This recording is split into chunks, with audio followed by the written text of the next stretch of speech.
এই এই কি ভাবছো? না না কিছু না।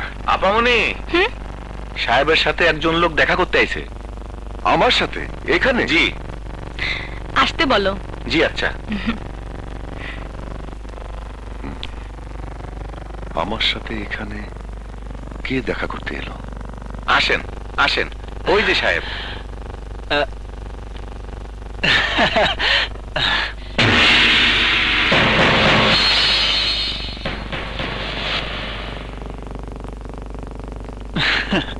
তুই তুই এখানে কেন এসেছিস?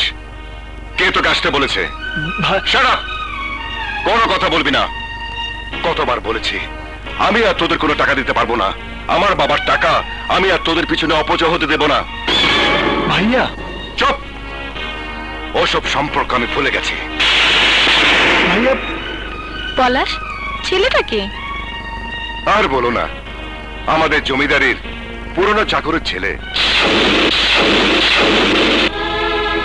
পুরানো চাকর? হ্যাঁ, চাকর নয় তো কি। মাস গেলে আমার বাবার কাছ থেকে টাকা না হলে যাদের সংসার চলে না তাদের চাকর বলবো না কি বলবো? আরে তুমি জানো না মেলে, টাকা ছাড়া ওরা কিছুই চেনে না। এই মুহূর্তে তুই এই শহর ছেড়ে গ্রামে চলে যাবি। এইখানে এসে দেখছি, তারপর থাকার কোনো ইচ্ছেই আমার নাই। কিন্তু সাহেব, আপনার বাড়ির পুরানো চাকরে কি কব?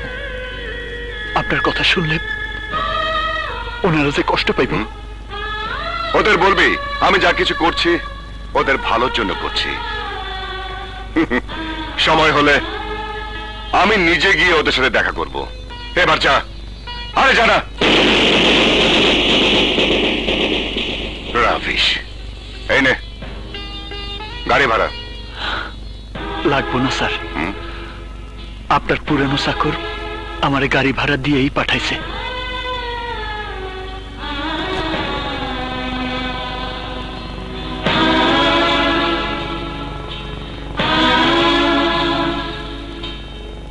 স্যার, আমার মা আপনার জন্য কিছু পছন্দের পিঠা বানাই দিছে।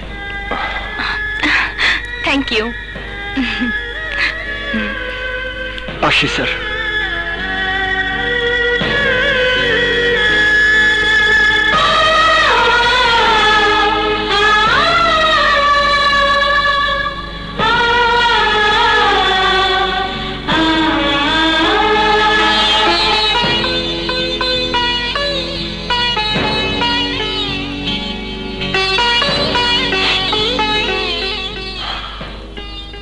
আমাকে গ্রামে যেতে হবে, নইলে সব প্ল্যান মাটি হয়ে যাবে।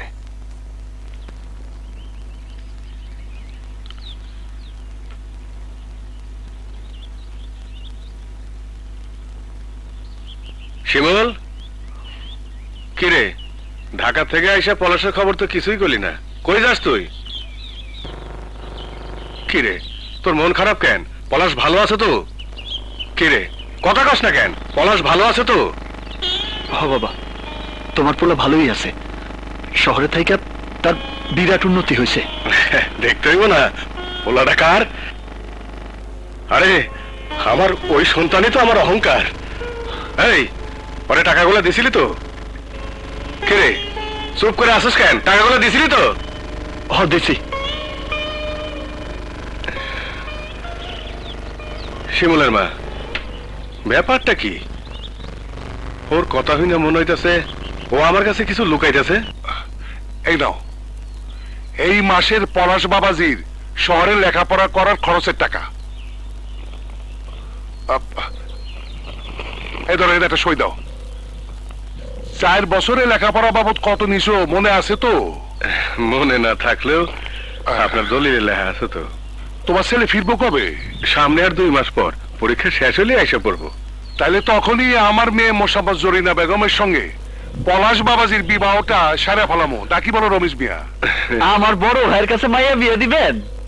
বড় ভাইরে তো চেনেন না, একদম বাইন মাছ পিছলা। ঠিক মতো ছাই দিয়া ধরেন, নাহলে কিন্তু ফাঁসকায় যাইব। তুই চুপ করবি?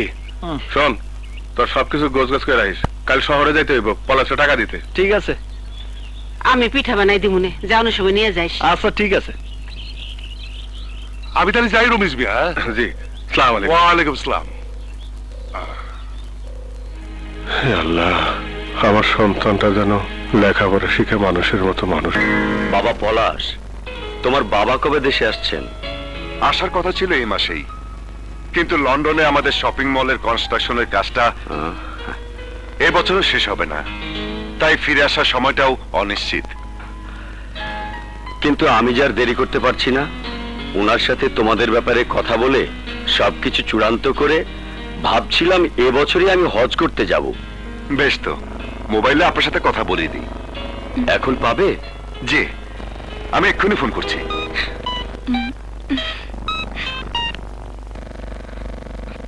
হ্যালো ড্যাড, তুমি তো কাজের চাপে দেশে আসতে পারছো না, এদিকে মিলির বাবা তোমার কারণে কোনো সিদ্ধান্ত নিতে পারছে না। হ্যাঁ, এই নাও, ওনার সাথে কথা বলো। Hello. Hello mister Chowdhury, how are you? আমি ভালো আছি, কিন্তু মিস্টার হাসান, এইভাবে আর কতদিন দেশ ছেড়ে থাকবেন? টাকার পেছনে ছুটলে কি চলে? ছেলেকে বিয়ে করিয়ে সংসারী করাবেন না? আরে নাতি নাতনির মুখ দেখবেন না? দেখতে তো চাই, কিন্তু কি করব বলুন? লন্ডনে নিজে উপস্থিত না থেকে কোনো কিছুই করার উপায় নেই। তাছাড়া আমার আর কি প্রয়োজন? ওরা যখন দুজন দুজনকে ভালোবাসে, তখন আপনি ওদের বিয়েটা দিয়ে দিন। বিয়ের পর লন্ডনে হানিমুনে এলে আমি না হয় তখন আশীর্বাদ করব। কিন্তু ছেলের বিয়েতে আপনি থাকবেন না? আরে কি করে থাকবো বলুন?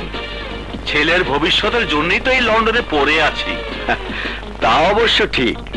ওকে, আপনি যখন অনুমতি দিচ্ছেন, তখন সামনের মাসের ফার্স্ট উইকে একটা পার্টি দিয়ে ওদের বিয়ের দিন তারিখ ঠিক করে ফেলবো। কি বলেন? আমার অবর্তমানে আপনিই পলাশের গার্জিয়ান, আপনি যা বলবেন তাই হবে।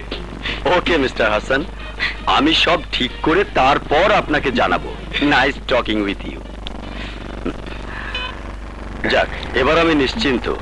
সামনের মাসেই তোমাদের এনগেজমেন্টের সময় আমি তোমাদের বিয়ের দিন তারিখ তোমার বাবাকে জানিয়ে দেব। জি। ওকে, হ্যাঁ, জি। তোমরা কথা বলো, আমি আসি। জি।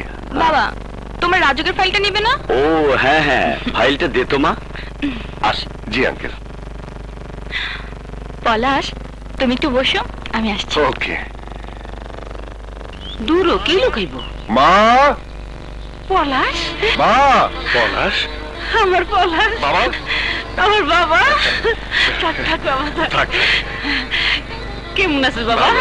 পলাশ, তুই হঠাৎ করে? বাবা, তোমার কাছে একটা জরুরি কাজে আইছি। জরুরি কাজ? হ্যাঁ বাবা। পলাশ, তুই অনেক দূর থেকে আইসস।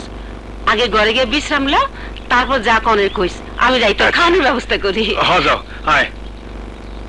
এমন কি কাম বাবা, যার জন্য তোরা ঢাকা থেকে ছুটে আইতে হইলো? টাকার জন্য। টাকা? কেন, শিমুল তোরা টাকা দেয় নাই? কি কইতাছো? শিমুল তো আমার কাছে যাই নাই। শিমুল তোর কাছে যায় নাই?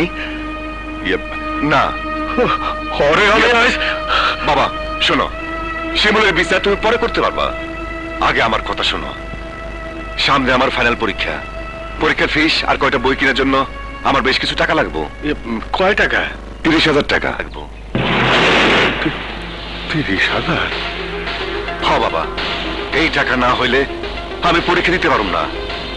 আর যদি তাই হয়, তাইলে আমার নিয়ে যে স্বপ্ন দেখতেছো সব বৃথা হয়ে যায়। না না, এ হইতে পারে না।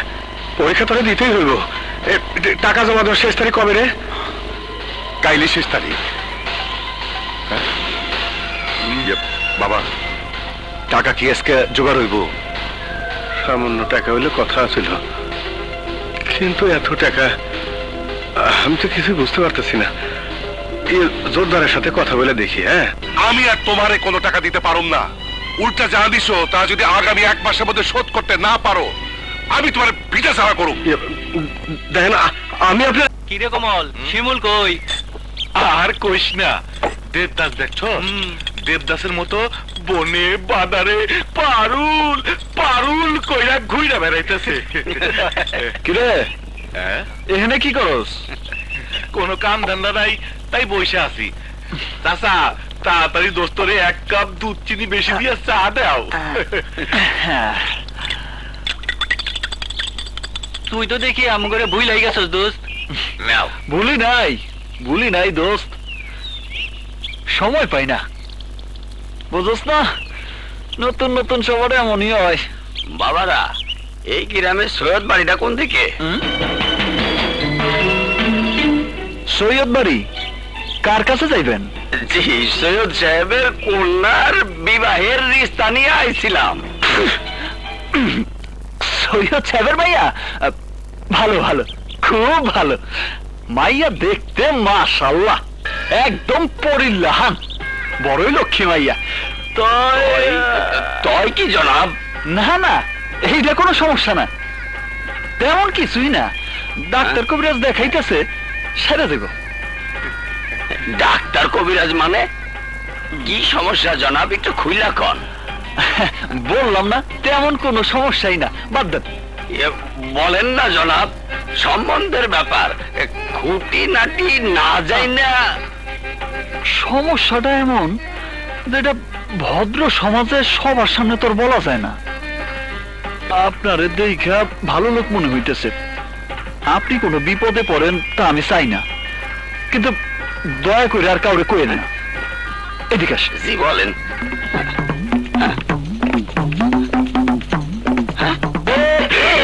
নাউজুবিল্লাহ, আলহামদুলিল্লাহ। এই গ্রামের চাচা, আরেকটু আছে তো চাচা, আরে চাচা বাকিটা শুনে যান, আরে চাচা শুনে যান না, একটু লাগছে। কিরে, পারুলের নামে কি কইলি? কি সমস্যা? বলা যাবে না, অতীব গোপন সমস্যা। ঠান্ডা চা, সমস্যা নেই, ঠান্ডা চাই গেল।